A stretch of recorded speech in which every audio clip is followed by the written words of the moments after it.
सद्गुरु कहते हैं कि भारत में साधारण बोलचाल में कब्र को या मरे हुए व्यक्ति के स्मारक को समाधि कहते हैं।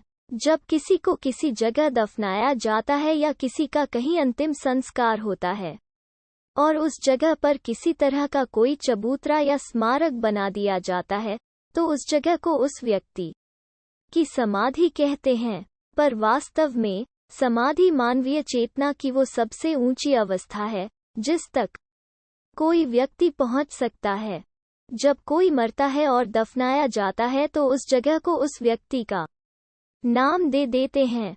जब कोई किसी खास जगह पर कोई खास अवस्था पा लेता है तो उस जगह का नाम उस व्यक्ति के नाम के साथ जुड़ जाता है। यही कारण है कि बहुत से योगी किसी खास जगह के नाम से जाने जाते हैं।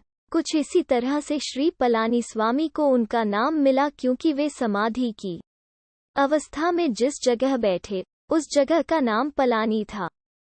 लोग उन्हें बस पलानीस्वामी कहते थे क्योंकि उन्होंने कभी किसी को भी अपना परिचय नहीं दिया था। उन्होंने किसी को अपना नाम नहीं बताया क्योंकि उनका कोई नाम ही नहीं था। चूंकि वे उस जगह समाधि की अवस्था में बैठे तो लोग उन्हें पलानीस्वामी कहने लगे। बहुत सारे योगियों और ऋषियों के नाम इस तरह से पड़े। समाधि किसे कहते हैं? समाधि शब्द को ज्यादातर गलत समझा गया है। लोग समाधि को मौत जैसी कोई परिस्थिति मान लेते हैं। समाधि शब्द दो शब्दों से मिलकर बना है, सम और धी। सम का मतलब है एक जैसा होना और धी का मतलब बुद्धि है। अगर आप बुद्धि के एक समान स्तर पर पहुंच जाएं, जहां आप बुद्धि से कोई फर्क नहीं करते, हर एक चीज को एक जैसा देखते हैं, तो उसे समाधि कहते हैं। बुद्धि का मूल स्वभाव है अंतर बनाना, फर्क करना, दो चीजों को अलग अलग देखना। आप एक व्यक्ति और एक पेड़ में इसीलिए फर्क कर सकते हैं क्योंकि आपकी बुद्धि काम कर रही है। ये फर्क करने का गुण हमारे जीवित रहने के लिए बहुत महत्वपूर्ण है। अगर आपको कोई पत्थर तोड़ना है तो आपको उस पत्थर और अपनी उंगली में फर्क समझना होगा, नहीं तो आप अपनी उंगली तोड़ लेंगे। फर्क करने का गुण वो साधन है जो आपके शरीर की हर कोशिका में मौजूद जीवित रहने की इच्छा को सहयोग देता है और उसे चलाता है। अगर आप इस बुद्धि के परे चले जाते हैं तो आप समबुद्धि वाले हो जाते हैं। इसका मतलब ये नहीं है कि आपकी फर्क करने की काबिलियत खत्म हो जाती है। अगर ये खत्म हो जाए तो आप पागल हो जाएंगे। समाधि की अवस्था में भी आपकी फर्क करने वाली बुद्धि अपनी सही अवस्था में होती है, पर साथ ही आप इसके परे चले गए होते हैं। आप कोई फर्क, कोई अंतर नहीं कर रहे, आप बस वहां हैं और जीवन को उसका सही काम करते हुए देखते हैं। जिस पल में आप बुद्धि को छोड़ देते हैं या उससे परे चले जाते हैं, तो फिर कोई फर्क नहीं रह जाता। हर चीज एक हो जाती है, पूर्ण बन जाती है, जो एक वास्तविकता है। इस तरह की अवस्था आपको अस्तित्व की एकात्मकता का, यानी हर चीज के एकीकरण का अनुभव देती है। आध्यात्मिकता का पूरा पहलू मात्र जीवित रहने के भाव के परे जाना है, जो सिर्फ जीवन की भौतिकता के लिए ही मायने रखता है। समाधि सम होने की, हर परिस्थिति में एक जैसा होने की, हर चीज को एक जैसा देखने की वो अवस्था है जिसमें बुद्धि अपने फर्क करने के सामान्य काम के परे चली जाती है। इसके कारण व्यक्ति अपने शरीर से थोड़ा छुटा हुआ, थोड़ा अलग पड़ जाता है। आपका शरीर और आप जो हैं, उसमें अंतर आ जाता है। इस अवस्था में कोई समय या स्थान नहीं रहता। समय और स्थान ये आपके मन की रचनाएं हैं। जब आप मन की सीमितता के परे चले जाते हैं तो समय और स्थान आपके लिए अस्तित्व में ही नहीं रहते। जो यहाँ है वो वहाँ है, जो अब है वो तब भी था। आपके लिए कोई भूत या भविष्य नहीं रह जाता, सब कुछ यही है, इसी पल में। आपको लग सकता है कि कोई व्यक्ति 3 दिनों से समाधि में है, पर उनके लिए ये बस कुछ ही पलों की बात है। ये इसी तरह से गुजर जाता है। जो है और जो नहीं है, ये उनके लिए दो बातें नहीं रह जाती। वे इससे परे चले जाते हैं। वे सीमा से परे चले गए हैं और उन्होंने उस स्थिति का अनुभव कर लिया है जो नहीं है, जिसका कोई आकार, रूप, परिचय, गुण नहीं है, कुछ भी नहीं है। सारा अस्तित्व, सृष्टि रचना के कई सारे प्रकार तभी तक हाजिर हैं जब तक फर्क करने वाली बुद्धि है। जिस पल आप अपनी बुद्धि को विसर्जित कर देते हैं, सब कुछ उस एक में ही लीन हो जाता है। वो जो नहीं है, इसका अर्थ है कि अस्तित्व दो चीजों से मिलकर बना है, वह जो है और वो जो नहीं है। वो जो है उसमें आकार, रूप, गुण और सुंदरता है, पर वो जो नहीं है उसमें इनमें से कुछ भी नहीं है, पर ये स्वतंत्र है। वो जो नहीं है वो कभी कभी यहाँ वहाँ वो जो है में पनप उठता है, और जैसे जैसे वो जो है ज्यादा जागरूक होता जाता है, तो वो जो नहीं है बनने के लिए ज्यादा इच्छुक हो जाता है। हालांकि हम वह जो है के आकार, रूप, परिचय, गुण और सुंदरता से बहुत लगाव रखते हैं, फिर भी पूरी स्वतंत्रता की अवस्था पा लेने की जीव की इच्छा अनिवार्य और टाली न जा सकने वाली हो जाती है। तो बस ये समय का ही सवाल रह जाता है। समय और स्थान का बंधन भी वह जो है का एक भ्रम ही है। वह जो नहीं है न तो समय और स्थान को समझता है, क्योंकि वे असीमित और अनंत हैं, न ही समय और स्थान की सीमितताओं में जकड़ा होता है। जब अस्तित्व की एकदम मूल प्रक्रिया से पूरी तरह मुक्त होने की इच्छा जगती है, तो मन और भावनाओं का डरपोक स्वभाव समझता है कि वे नष्ट होने वाले हैं। सोचने वाले मन के लिए आध्यात्मिक प्रक्रिया कुछ और नहीं पर अपनी इच्छा से की गई आत्महत्या ही है।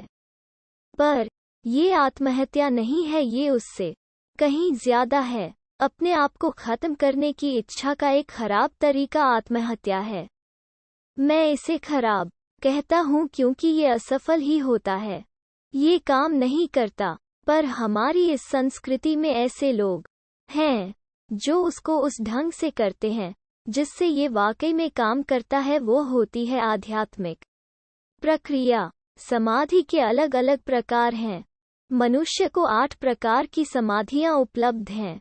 इनमें से मोटे तौर पर जिन्हें सविकल्प कहा गया है, उनमें गुण है वे बहुत सुखद, आनंदपूर्ण और उल्लापूर्ण हैं, और वे जिन्हें निर्विकल्प कहा गया है, वे सुखद और दुखद अवस्थाओं से परे हैं। उनमें कोई गुण या गुणवत्ता नहीं है। आत्मज्ञान पाने की दृष्टि से समाधि की अवस्था का कोई खास महत्व नहीं है। जो निर्विकल्प समाधि की अवस्था में जाते हैं, उन्हें हमेशा सुरक्षित वातावरण में रखना पड़ता है, क्योंकि अपने शरीर के साथ उनका संपर्क बहुत ही कम रहता है। छोटी सी भी गड़बड़ी, जैसे कोई आवाज या सुई का चुभोन भी उन्हें उनके शरीर से अलग कर सकता है। ऐसी अवस्थाएं कुछ खास समय तक रखनी पड़ती हैं, जिससे उनमें और उनके शरीर में अंतर, अलगाव बना रहे। किसी के आध्यात्मिक विकास में ये एक महत्वपूर्ण कदम है, पर ये अंतिम अवस्था नहीं है। आत्मज्ञान पाने की दृष्टि से समाधि की अवस्था का कोई खास महत्व नहीं है। गौतम बुद्ध के कई शिष्य लंबे समय तक ध्यान करते थे। कई सालों तक वे बाहर नहीं आए, पर खुद बुद्ध ने ऐसा कभी नहीं किया, क्योंकि उन्होंने जान लिया था कि ऐसा करना जरूरी नहीं था। अपने आत्मज्ञान से पहले उन्होंने 8 तरह की समाधियों का अनुभव लिया था और फिर उन्हें छोड़ दिया था। उन्होंने जान लिया कि इनसे वे आत्मज्ञान के पास नहीं पहुंचेंगे। ये सिर्फ अनुभव के ज्यादा ऊंचे स्तर पर जाना ही है, और आप इसमें ज्यादा फंस सकते हैं, क्योंकि यह अवस्था आपकी अभी की वास्तविकता से ज्यादा सुंदर होती है। अभी जब आप ध्यान में बैठते हैं तो कम से कम आपके पैरों में होने वाला दर्द आपको अभी की वास्तविकता की याद कराता है। समाधि की अवस्था में आपको याद कराने के लिए कोई दर्द नहीं होता, और ये एक तरह से ज्यादा खतरनाक है। एक अस्थायी व्यवस्था का मतलब सीधा अनुभव होने से जुड़ा है। किसी खास तरह की समाधि का अनुभव होने का ये मतलब नहीं है कि आप अस्तित्व से बाहर आ गए हैं। ये अनुभव का सिर्फ एक नया स्तर है। ये वैसे ही है जैसे कि जब आप बच्चे थे तब आपके अनुभव एक स्तर के होते थे। जब आप वयस्क हो गए तो आपके अनुभव एक नए स्तर के हैं। अपने जीवन के अलग अलग समय पर एक ही बात का एकदम अलग तरह से अनुभव होता है। समाधि कुछ ऐसी ही होती है। आप अनुभव के एक स्तर से दूसरे स्तर के अनुभव पर ज्यादा महत्वपूर्ण, ज्यादा गहरे ढंग से जाते हैं, पर फिर भी आखिर तो ये बस अनुभव का एक और स्तर ही होता है। कोई एक खास तरह की समाधि की अवस्था में जा सकता है और उसमें कई साल तक रह सकता है, क्योंकि इसमें बहुत मजा आता है। स्थान या समय की कोई बात ही नहीं होती, कोई शारीरिक समस्या नहीं आती। कुछ हद तक उसने अपनी शारीरिक और मनोवैज्ञानिक रुकावटों को तोड़ दिया है, पर ये अस्थायी है। जैसे ही वो बाहर आता है, उसे फिर से भूख लगती है, उसे सोना पड़ता है और हर चीज वापस आ जाती है। समाधि के निश्चित तौर पर लाभ हैं। किसी व्यक्ति को देने के लिए इसके पास बहुत सारी चीजें हैं, पर ये आपको आत्मज्ञान के पास बिल्कुल भी नहीं ले जाती।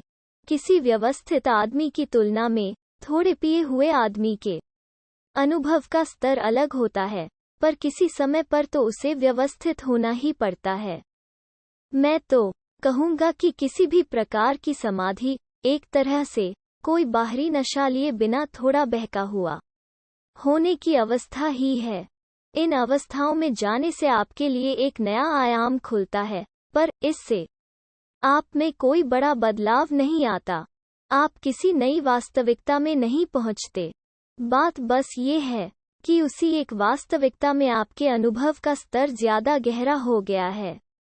आपने उसी चीज का अनुभव ज्यादा गहराई में लिया है। आप अपने मन से मुक्त नहीं हुए हैं। अपने ही संसार में फंस जाना, यह बात आध्यात्म के तौर पर कही गई है, जैसे बहुत से योगियों ने अपने ही अलग संसार बनाए हैं और इस तरह वे ऐसी वास्तविकताओं में फंस गए हैं।